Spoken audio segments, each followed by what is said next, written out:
Fernanda. Boa noite. Boa noite.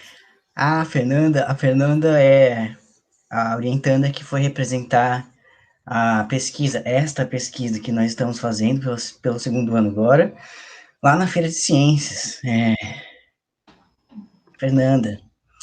E tem o Douglas. O Douglas, ele fala a Simone de Beauvoir como Beauvoir também. Os dois são corretos, eu sempre falo. Pronuncie do jeito que vocês pronunciarem, tá correto. Simone de Beauvoir. Mas é difícil. E Beauvoir. É igual Nietzsche, né? Que tem gente que pronuncia Nietzsche, né? Eu fui descobrir só depois que falavam Nietzsche, porque meu primo me corrigiu falando, porque é Nietzsche. Vocês estão me entendendo, gente, sabe? É diferente, porque não é na nossa língua, né? Eu leio do jeito que tá escrito, pra mim tá ótimo.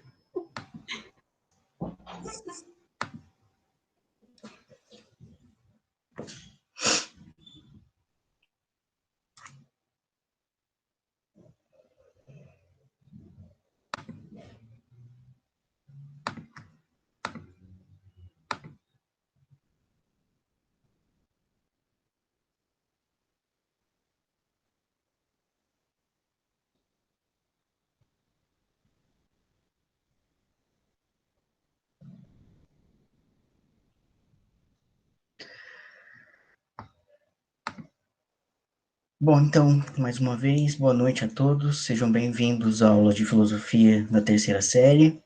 Agora, vamos dar início para as atividades, tá? O que vai acontecer hoje? Hoje, eu vou falar um pouco mais sobre como vocês devem escrever essa pesquisa, que é o diário de bordo, tá? Nosso sagrado instrumento de pesquisa, o diário de bordo, que é o caderno de vocês, tá? Nós vamos ter duas atividades hoje. Na primeira atividade, a intenção é desenvolver um pouco mais de solidariedade com as pessoas que sofrem de violência. E a segunda atividade é que vocês tenham um pouco mais de empatia, tá? Então, o que eu quero dar uma de vocês hoje? Solidariedade, empatia, tá? Eu vou fazer uma exposição de estatísticas das ciências humanas e depois a gente vai conversar, tá? Então, se todos concordam... calma. Deem as boas-vindas ao professor Guilherme e à professora Yasmin. Eles vão ser os nossos filósofos agora também, tá? Digam bem-vindo para eles. Boa noite, bem-vindos. Obrigado. Bem-vindo, boa noite. Boa noite, Boa noite. bem-vindo. Boa noite, gente. Obrigada. Então, agora ficou mais importante que vocês assumam o papel de cientistas, porque nós temos professores que vão aprender com a gente também, tá? Então, todos nós estamos juntos com as ciências humanas. Vamos lá, então, para a sala de aula.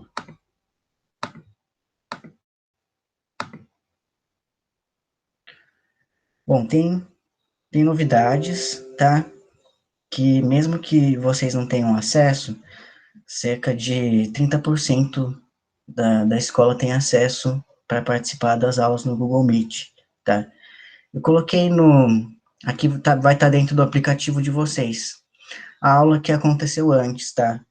Então, essa aula aqui era do curso regular, que a gente estava seguindo, sobre o discurso filosófico. Aqui, a gente continua o curso regular, que tem a ver com as leis que mandam os conteúdos para eu trabalhar com vocês, para a gente trabalhar junto, mas também tem um pouquinho da Feira de Ciências, tá? Aqui nessa aula. E o que aconteceu? Que foi aquela primeira oficina que a gente fez, lembra-se, a gente estudou o discurso científico, que ele era entendido do ponto de vista da filosofia sobre dois conceitos.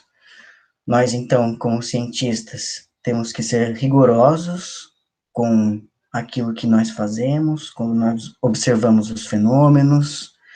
Nós temos também que ser sistemáticos, tá?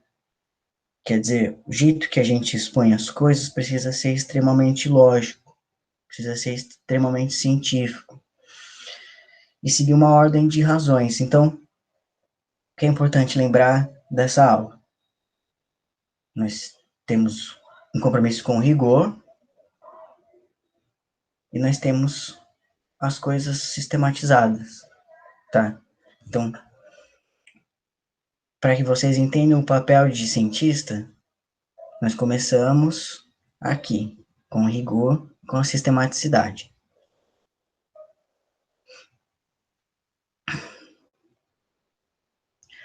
Então, no nosso curso regular, nós estudamos esses 2 roteiros. Agora nós estamos focando aqui no curso da iniciação científica. Eu já vi que muitos de vocês colocaram seu nome na ementa. Nós tivemos até uma espécie de ritual que a gente fez uma declaração como cientistas, tá? Como defensores dos direitos humanos. Para relembrar vocês, como é que é a nossa pesquisa, que está a ementa, tá?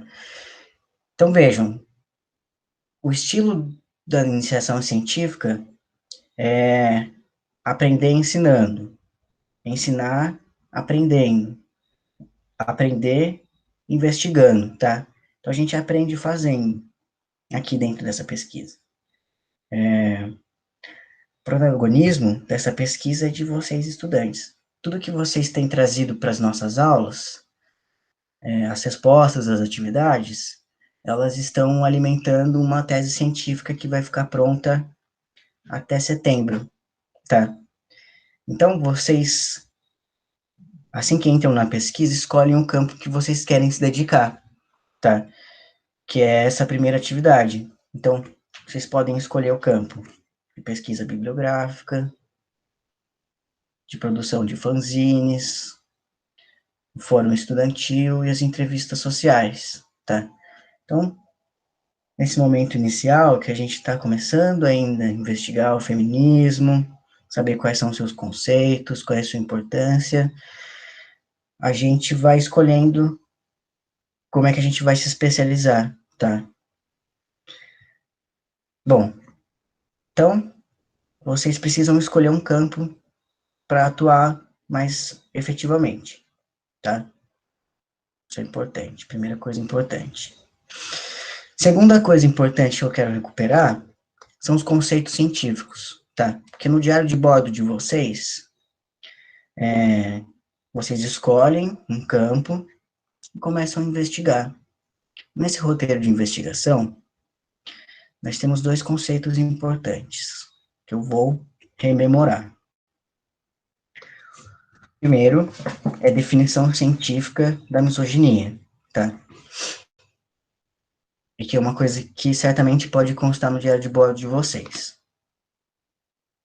Misoginia e patriarcalismo são os 2 principais conceitos. Definição de misoginia. É uma conduta que tem o significado de uma humilhação. Trata-se de comentários que discriminam negativamente o ser da mulher ao rebaixá-la moralmente e excluir as mulheres de determinadas situações de poder, tá? Então, esse é o conceito da misoginia. É esse conceito que a gente tem que treinar o nosso olhar para as nossas reflexões ético-existenciais, quando a gente está naqueles momentos de reflexão, tá? Em algumas situações que a gente vive. Conceito de misoginia. Um outro conceito que é importante, que a gente treine o nosso olhar, é o conceito de patriarcalismo. Qual é a definição? É um sistema social de controle dos corpos, que diz o que a gente deve ou não fazer, que reserva os papéis de liderança e os lugares de autoridade, tanto político quanto econômicos, às pessoas do sexo masculino. Tá, então,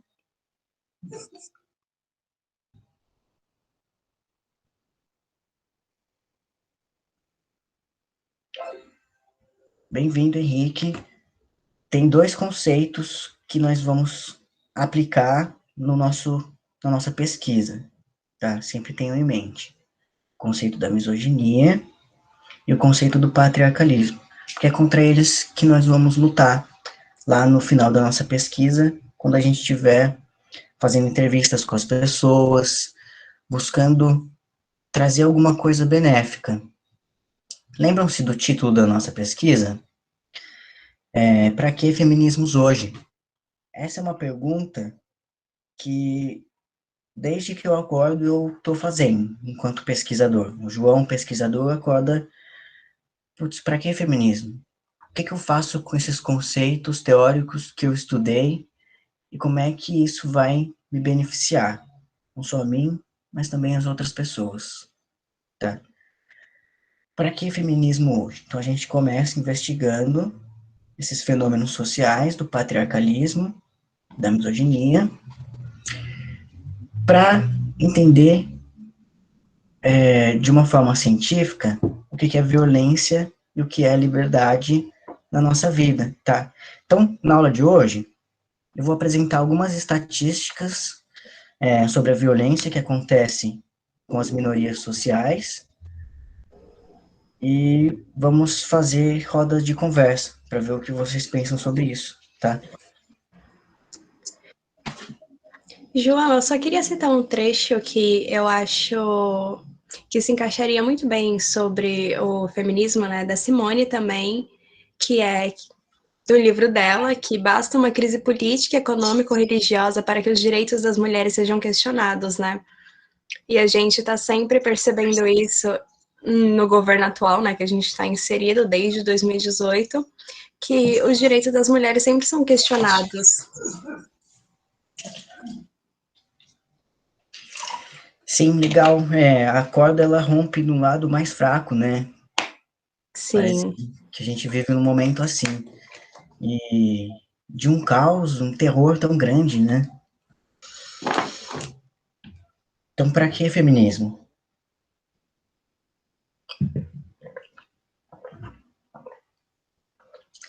Legal, Yasmin, obrigado.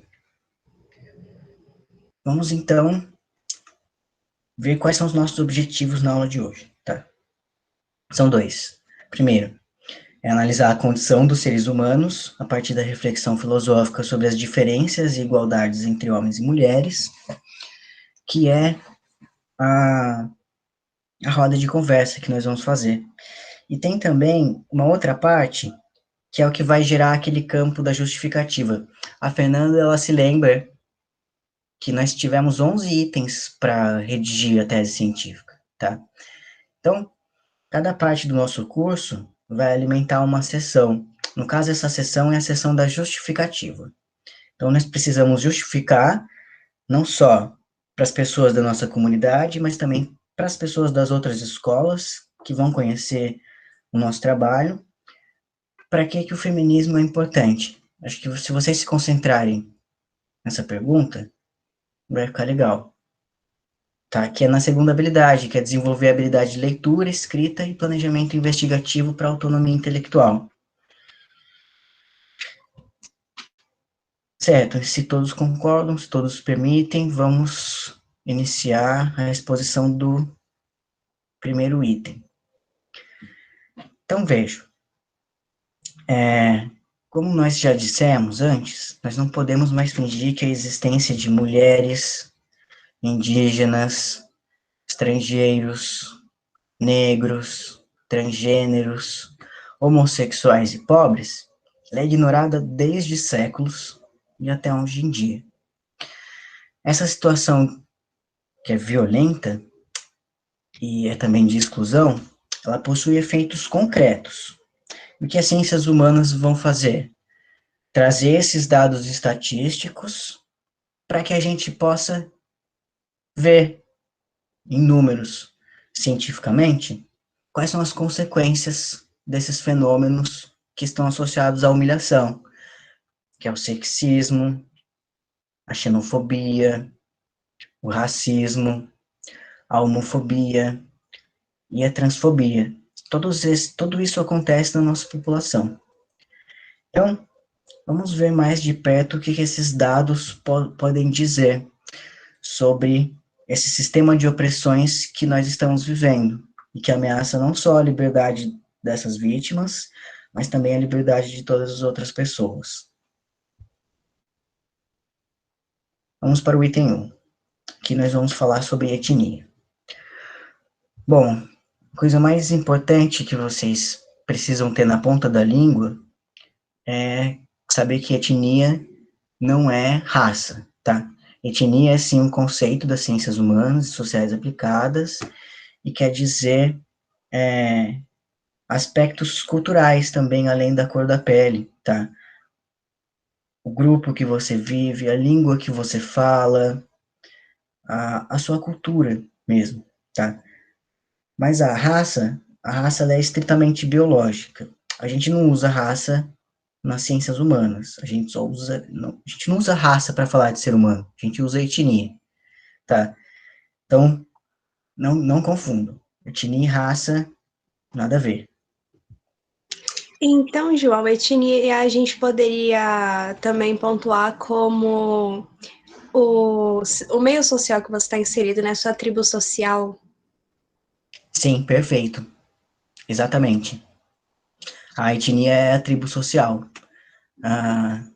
Não depende da cor da pele. Sim, é como o povo cigano, né? Porque não seria uma raça, seria uma etnia, uma tribo social. Sim. Legal. Obrigado. Vou apresentar, então, as estatísticas para que a gente traga aos olhos essa realidade social. A taxa de analfabetismo entre as pessoas pretas é mais do que o dobro do que entre as pessoas brancas. O rendimento médio de todos os trabalhos das pessoas pretas é basicamente a metade das pessoas brancas. As crianças que são pretas ou pardas, elas precisam trabalhar quando elas têm pouca idade para ajudar na casa, dobro da porcentagem das pessoas brancas, tá? E as pessoas pretas e pardas, elas têm suas residências desocupadas com maior frequência do que as pessoas brancas, como vocês podem ver nos dados que eu trouxe do IBGE. Então, vejam, a gente tem uma ideia do senso comum no Brasil de que a gente está numa democracia racial, no seguinte sentido: nós somos frutos de uma miscigenação entre as raças, então todo mundo é meio que misturado, mas não é assim. Por esses dados, nós podemos ver que nós estamos longe de ser uma democracia racial. E esses dados desmistificam isso que as pessoas dizem. Então, quando alguém diz que é uma democracia racial no Brasil, balela, mentira, mentira deslavada. Porque comparando os dados das pessoas brancas com as pessoas pretas, nós temos uma desigualdade social que é evidente, tá? E da mesma forma que o patriarcalismo causa a misoginia, essa desigualdade social é causada pelo racismo estrutural, tá? O que quer dizer estrutural? Quer dizer que a sociedade, ela funciona de certa forma a tirar as pessoas pretas desses lugares de poder, a fazer com que as pessoas pretas sejam marginalizadas e criar uma série de barreiras que já existem desde que as pessoas nascem. Não importa o que elas façam na vida delas, se elas pertencem a certa etnia, elas vão ter algum problema na vida. E esse problema é o racismo. Tá? Então, o que é o racismo?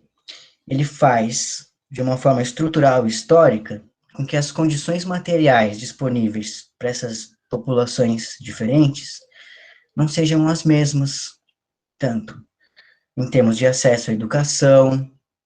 O mundo do trabalho também está impregnado de racismo e desigualdade salarial. O trabalho infantil também tem alguns traços de racismo, tá? Porque as crianças pretas e pardas, elas representam 63% dessas crianças que precisam trabalhar para ajudar na família. E essa violência material segue ainda mais longe.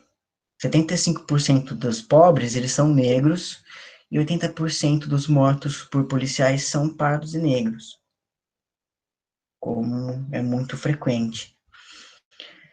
Então, esses dados, eles mostram a consequência desse fenômeno que nós estamos lidando, que é o racismo institucional, e faz com que as pessoas tenham oportunidades desiguais. Então, não é uma questão de ética, não é uma questão de caráter, é uma questão que está dentro da estrutura da sociedade, tá? Antes da gente falar sobre esses dados, vamos para o item 2, que a gente vai estudar, então, a categoria do sexo. As pessoas nascidas com o sexo feminino também sofrem de uma opressão específica, que é a misoginia. Na vida cotidiana de muitas mulheres, existem relacionamentos abusivos em que as discussões terminam com ameaças como: um dia eu vou te matar. Parece inocente, muitas vezes essas denúncias são ignoradas, mas as consequências dessas relações tóxicas entre as pessoas pode terminar de uma forma terrível, violenta, que é o feminicídio. Agora eu vou sensibilizar vocês com um dado aqui na forma de vídeo, tá? Sobre o feminicídio.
Legal. Então, para que servem todos esses dados?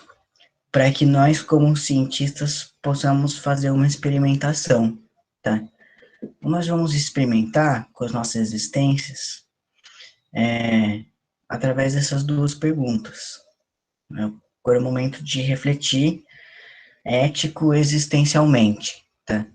Tragam suas almas, porque essa atividade que vai acontecer agora é uma roda de conversa e um relato com o objetivo de discutir a relevância das estatísticas apresentadas sobre a população preta e a feminina nos últimos anos. Então, nós temos essas duas perguntas. Ouçam. Por que não podemos ficar calados diante do racismo e do feminicídio? E como eles podem atingir a sociedade como um todo? No chat, opa, preciso parar com isso. Eu vou colocar a pergunta adaptada, tá? Que é aqui. Depois eu vou mudar no material.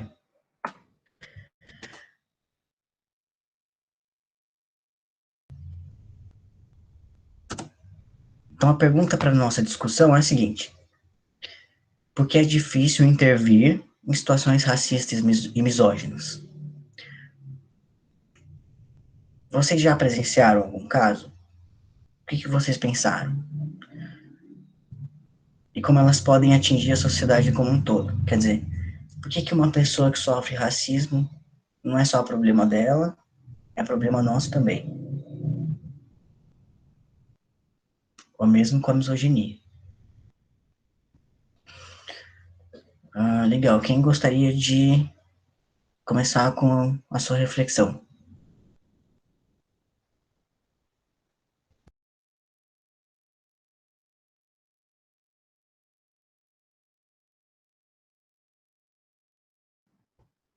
Eu acho que um ponto importante para essa discussão, para a gente começar a falar sobre, é lembrar do contrato social, né, que a gente está inserido em sociedade como sem tomar nenhum viés, né, se for pensar em contrato social, a gente sempre vai pensar em Hobbes e Rousseau, mas sem tomando nenhum viés dos dois lados, né, de ter aquela consciência de o homem ou ele é mau por natureza e a sociedade, ou ele é bom por natureza e a sociedade corrompe, ou o homem é o lobo do homem.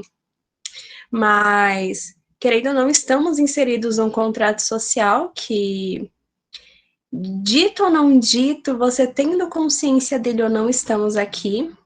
E a sociedade funciona como um todo. Então, se uma parte dela, que no caso seriam as minorias, né, que eu acho que é um título bem controverso quando a gente fala em relação à nossa população racializada, porque em quesitos de números, a população racializada no Brasil é muito maior que uma população dita branca.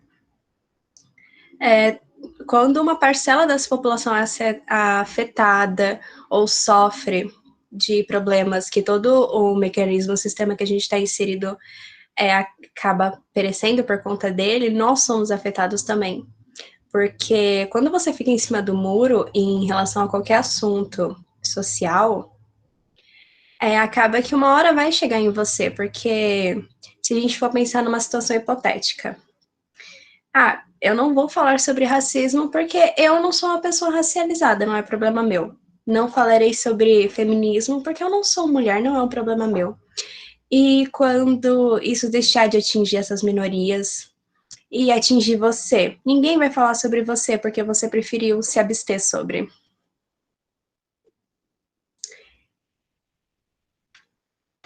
Então tem um problema, é que quando a gente fala sobre uma coisa, essa coisa vai acabar voltando pra gente. A gente pode É tomar que eu não lembro prejuízo. a citação, né, agora de quem foi.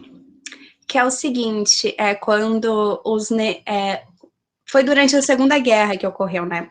Quando os negros foram perseguidos, eu não fiz nada porque eu não era negro. Quando as mulheres foram perseguidas, eu não fiz nada porque eu não era mulher. Quando os índios foram perseguidos, eu não fiz nada porque eu não era um nativo. Mas aí, quando vieram atrás de mim, ninguém fez nada porque eu me abstive todas as vezes, sabe? Então é sobre isso, não tem imparcialidade nesse meio, porque todos estamos fadados ao contrato social e, querendo ou não, somos indivíduos sociais, estamos inseridos em sociedade, então o que afeta um todo.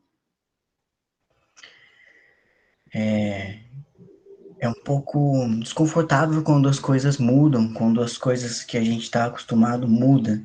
Parece que a gente tem esse conformismo com as coisas, né? Só vamos O seguindo. medo de sair da zona de conforto, né, é complicado, mas é necessário.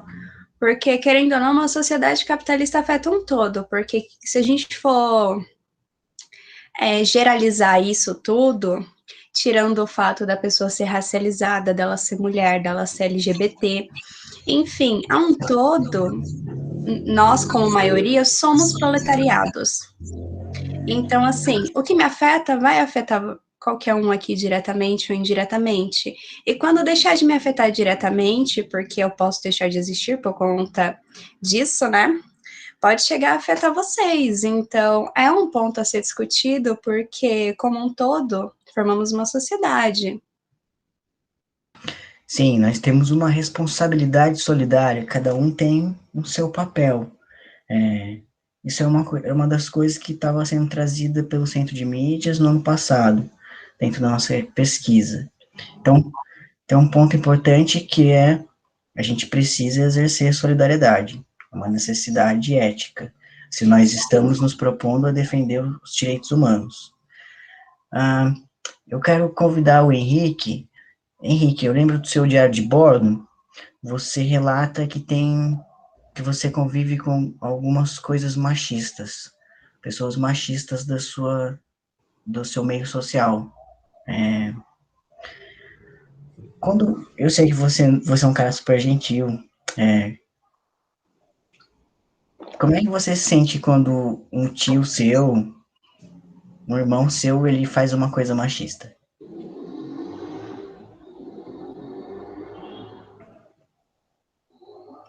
Sim, Henrique. Ai, não, calma. É o Henrique Vessoli. É o Vessoli que tem esse diário de bordo. Confundi. Sim, bom.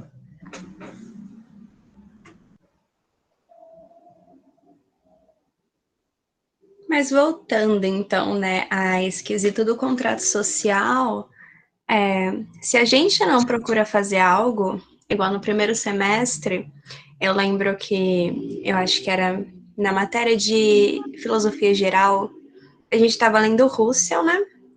E sobre os artigos dele, né, que se passam, acho que é durante a Primeira Guerra Mundial, e como ele retrata a desunião na sociedade, que a gente pode ver em vários quesitos e são artigos que a gente pode aplicar nos dias atuais, que é sobre a descrença na tão jovem democracia, a desunião social, a desvalorização da moeda, a pobreza latente e o desespero das pessoas buscando algo novo.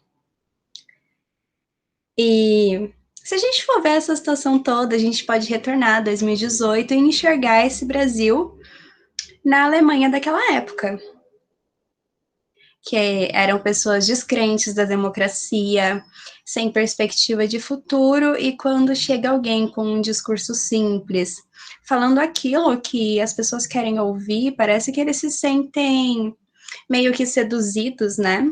É muito mais simples quando você tem alguma figura política apontando um culpado, né, em relação a todos os problemas do seu país, e você não pensa no que aquilo pode afetar, porque você pensa, nossa, eu queria essa mudança que ele diz, mas isso vai afetar quem? Às vezes a gente precisa ter noção do nosso lugar em sociedade, da nossa classe, da nossa raça, onde a gente está inserido, os discursos que a gente adere, quem eles podem atingir. Então, assim, é bem importante você estar questionando o sistema que a gente vive, porque, querendo ou não, o mais afetado nisso tudo, no final, somos nós. Sim, tem uma frase da Angela Davis que é quando uma mulher negra se movimenta, toda a sociedade se movimenta junto com ela. Angela Davis. Justamente porque a gente está todo mundo conectado, né? O que acontece com as pessoas negras, elas também me ferem se eu tenho essa consciência de quem eu sou, qual é o meu papel, o que eu posso fazer para esse mundo que é injusto, tá? O Pablo, ele trouxe um exemplo na aula passada, que foi o seguinte, um exemplo de que ele estava no supermercado e uma mulher foi ofendida, porque ela demorou para dar o troco para esse homem. Aí esse homem disse que o lugar dessa mulher deveria ser não no supermercado, mas em casa, lavando o chão. Porque, o que a gente diria para esse cara? Nós, como pesquisadores feministas, que tipo de intervenção? Por que é difícil intervir nessa situação?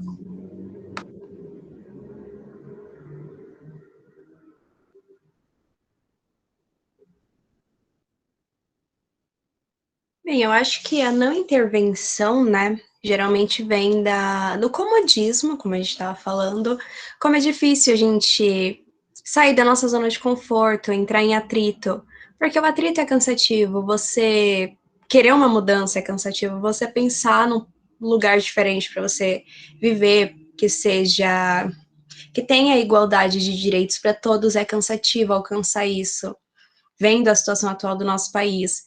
Mas eu penso que por você se abster, você vai se abster de muita coisa, e a gente pode retroceder muito. E nessas pequenas coisas, porque se uma pessoa se abstém de uma ofensa dessas para uma mulher, dizendo, não falando nada, porque poderia ser o simples, é porque você está designando que o lugar dela é esse.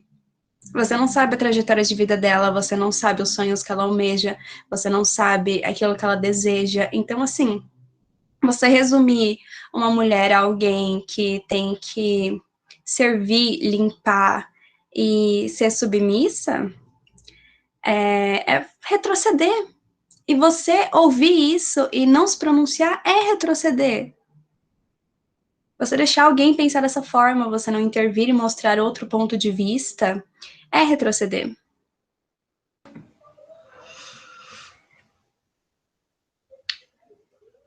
Então,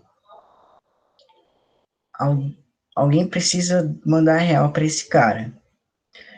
Nicole, Mariana, Sabrina, Fernanda, o que vocês diriam para defender essa mulher? A Yasmin disse: você não conhece essa pessoa? Feminista. E aí, o que vocês dizem? Para a gente fechar esse exercício.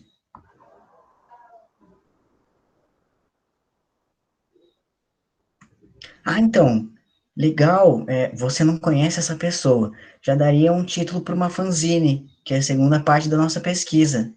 A gente vai fazer essas estratégias de publicidade, sabe? Que é ilustrar a fanzine, que é uma espécie de folheto de divulgação. A gente vai colocar no mural da escola, vai fazer mostras, vai ter uma culminância na Feira de Ciências. E vão ser coisas, isso foi muito interessante, foi muito legal. Você não conhece essa pessoa. É um título de uma fanzine, tá? Então comecem a se dirigir nesse sentido, tá? Porque a gente vai fazer a fanzine. Então pensem em algumas frases feministas para tentar quebrar essa lógica patriarcal, essa lógica misógina, racista. Última chance para fechar o exercício. Que frase vocês usariam? Pode colocar no chat Tem também. outra citação que é ótima também, que eu me lembrei agora, que é: enquanto uma mulher ainda estiver acorrentada, por mais que as correntes dela sejam diferentes da minha, eu não estarei livre.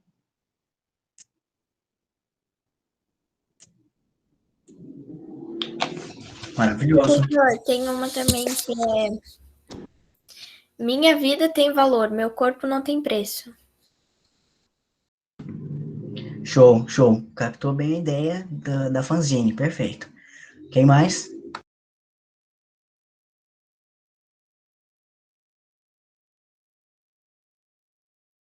Poderia ter uma também contra a objetificação de mulheres, né? Que é: o meu corpo não é o seu objeto de consumo, né? Contra a sexualização de mulheres, etc. Ou a hipersexualização de mulheres na mídia, ou em comerciais também, que é bem problemático. O valente não briga, o valente respeita.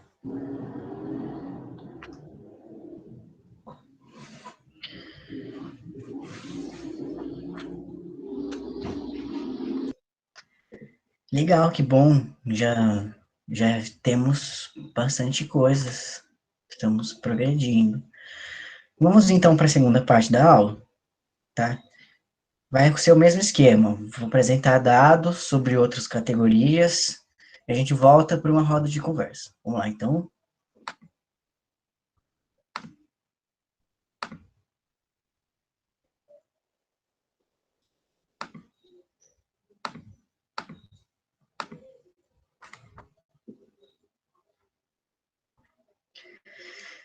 Tá, então, se antes a gente estava falando de sexo, agora nós vamos falar sobre gênero.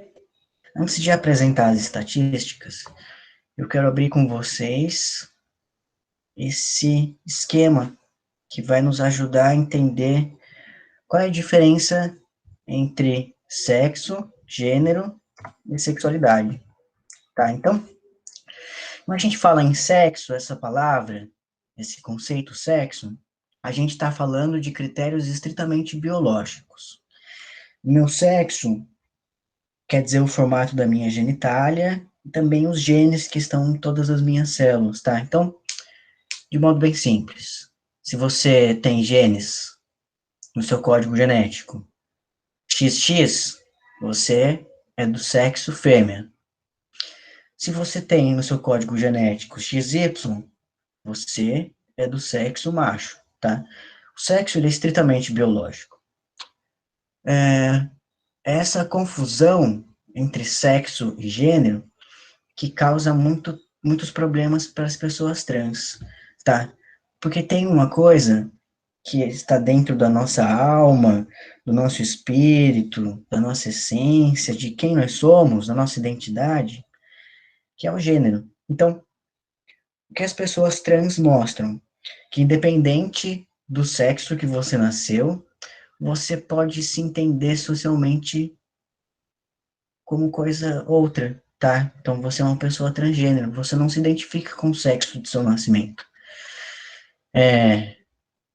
Aí o gênero, sim. O gênero é masculino, feminino, existem outras expressões de gênero, tá?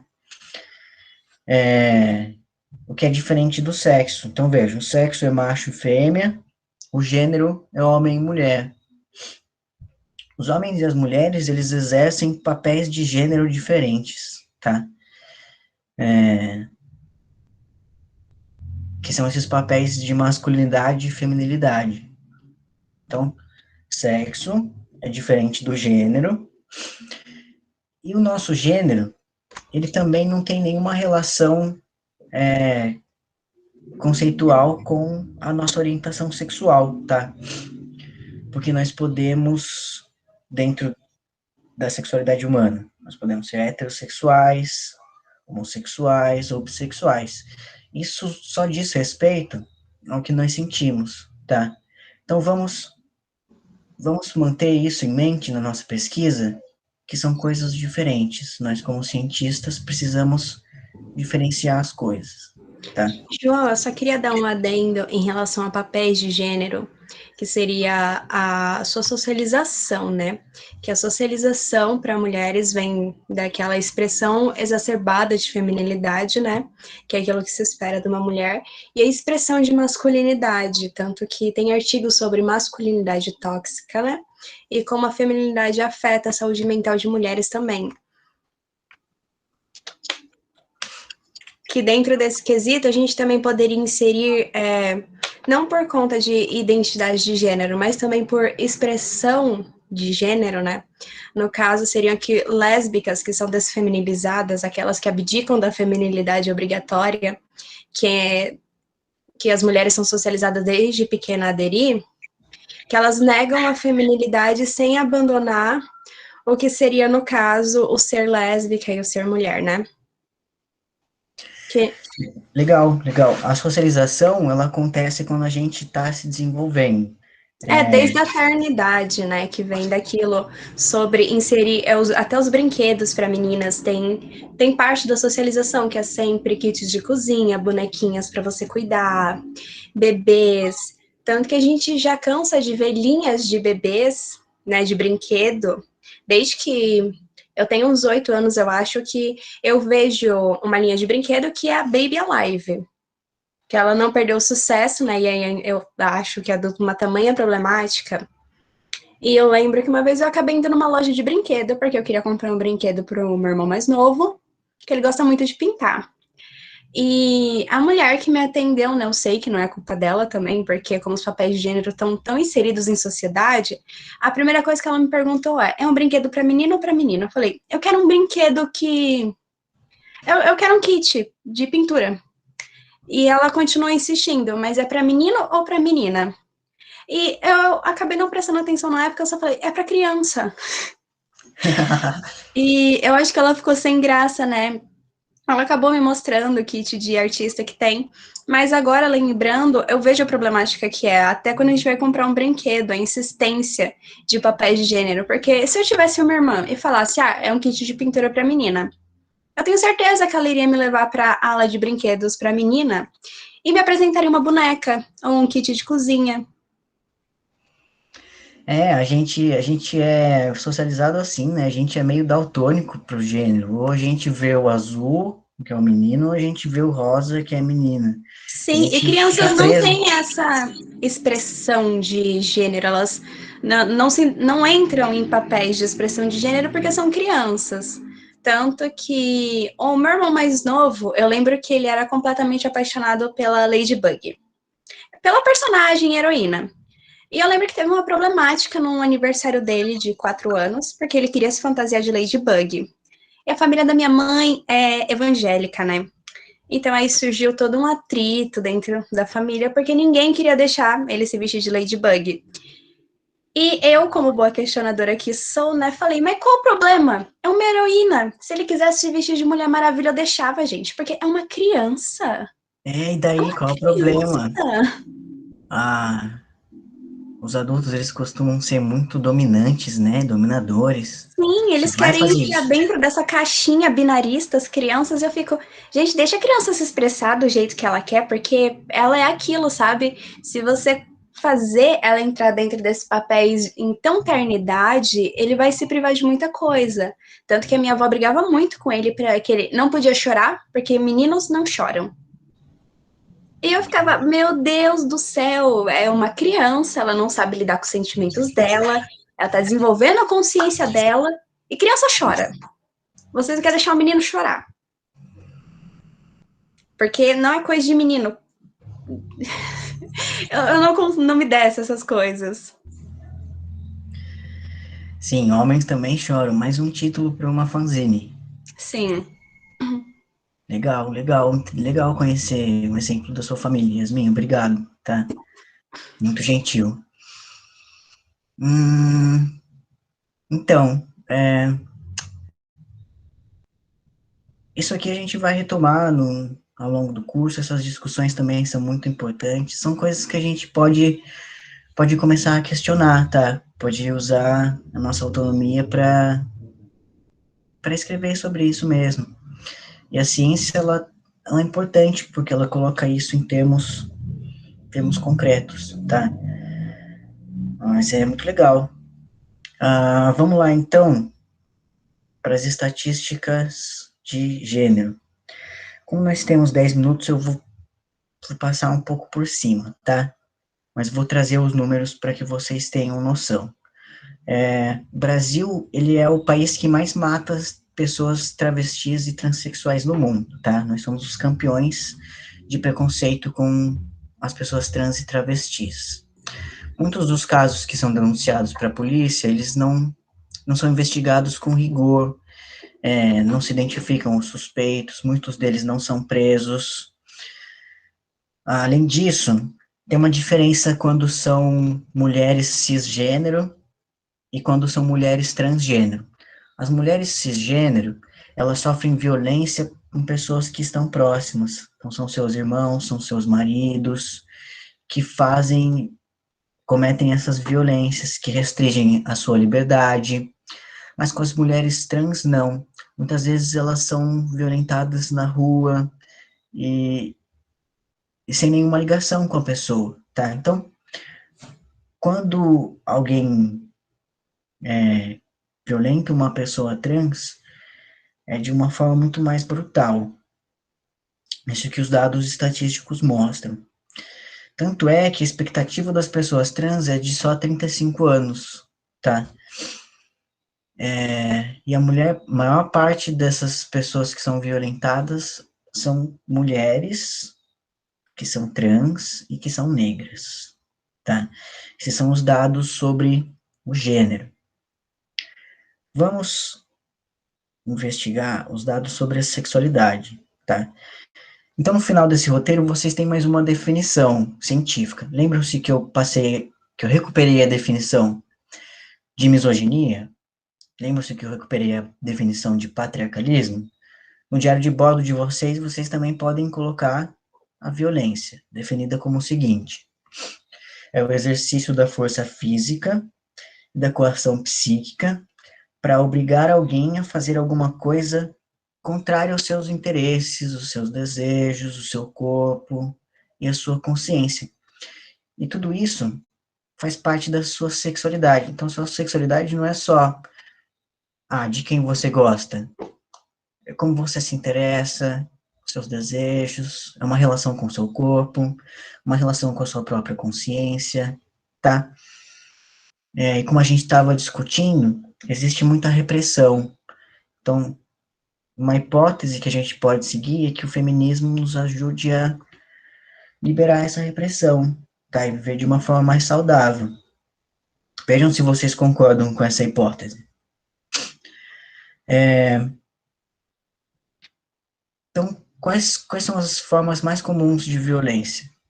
É a violência psicológica e a discriminação, tá? Eu coloquei esse gráfico, ele é bem ilustrativo. Mas tem outras formas de violência, que é a negligência, o abuso financeiro, violência sexual e outros assuntos relacionados aos direitos humanos. Bom, agora nós temos uma outra parte de experimentação, tá? Eu quero que vocês expressem, antes eu queria que vocês expressassem a solidariedade. Por que é difícil? Agora eu quero que vocês expressem a empatia, tá? Como é que você se sente sabendo que esses dados existem? E quais são as consequências dessa violência na vida de uma pessoa? Como ela se sente? Vou colocar no chat.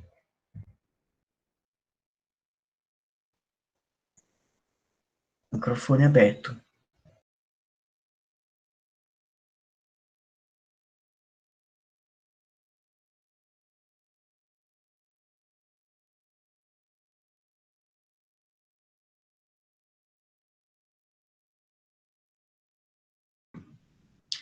A pergunta é como você se sente em relação a essas violências? Etnia, sexo, gênero, sexualidade. Vamos lá. Traumas?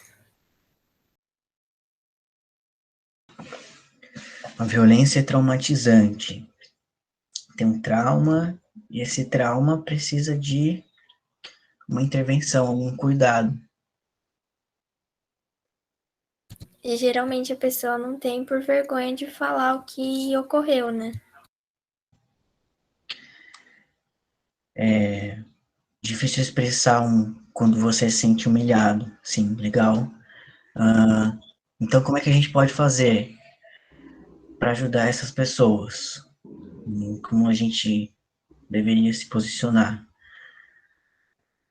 Bem, eu acho que o meio mais eficaz seria lutar por políticas públicas de criação de leis para criminalizar como homofobia e lesbofobia, porque são, querendo ou não, são coisas diferentes, porque homofobia seria o que um homem gay sofre, e a lesbofobia é uma violência diferente, porque está atrelado também ao ser mulher e também a negar a mulheridade, né, de não entrar para dentro da heteronormatividade e da heterossexualidade compulsória.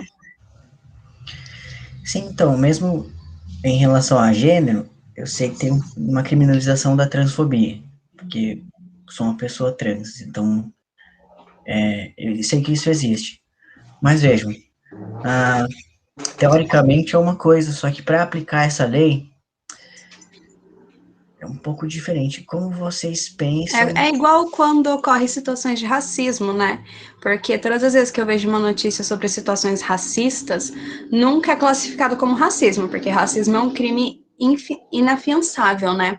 Eles caracterizam como injúria racial e não racismo. Acho que 98% dos casos é injúria racial e nunca racismo.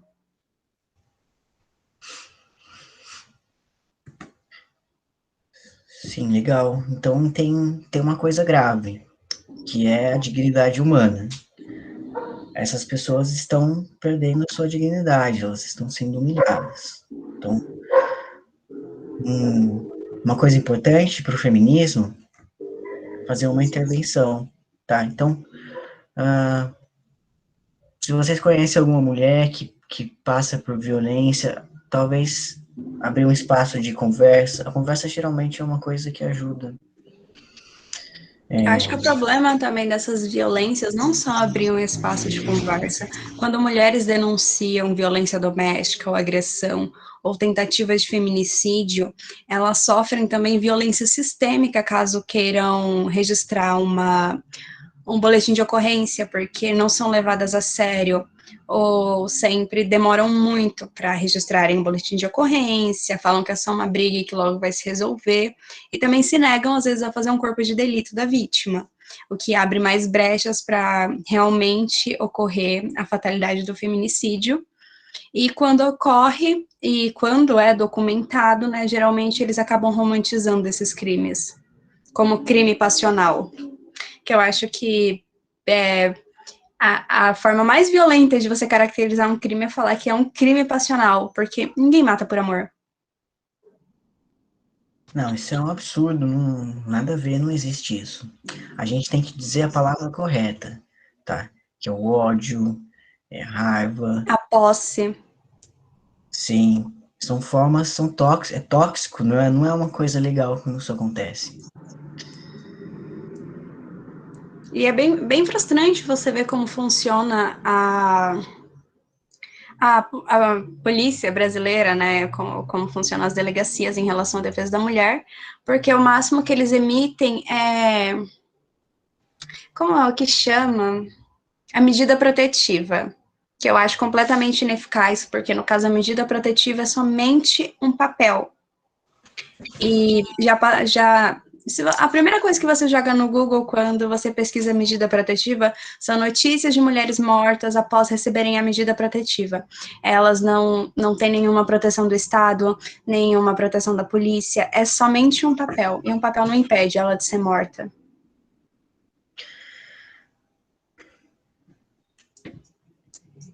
Alguém mais?